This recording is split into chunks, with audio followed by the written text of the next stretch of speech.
Tensions continue to rise between Seoul and Tokyo over the South Korean Supreme Court's forced labor ruling last year.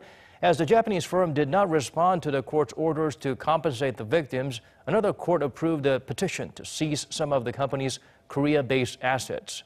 In response, Tokyo has officially requested Seoul resolve the problem through talks. Lee Ji-won has the latest. Japan has officially requested talks with South Korea under the 1965 bilateral agreement regarding a Seoul court's ruling last year on compensation for wartime forced labor. We have received a request for bilateral talks from Japan. We will closely review the request. Spokesperson Noh said nothing has been decided on how the talks will be held and reiterated Seoul's stance on respecting judicial independence and how it is working with related ministries and experts to come up with an official response. This comes after South Korea's Daegu District Court officially froze local assets of Nippon Steel and Sumitomo Metal Corporation on Wednesday upon the plaintiff's request. Last October, Seoul Supreme Court ordered that the Japanese firm compensate 4 South Korean victims about $87,000 each for their unpaid forced labor at the company during World War II. But with the Japanese steelmaker refusing to respond to the court's order, a notice was sent out to freeze 81,000 of the firm's shares in a joint venture with a South Korean firm.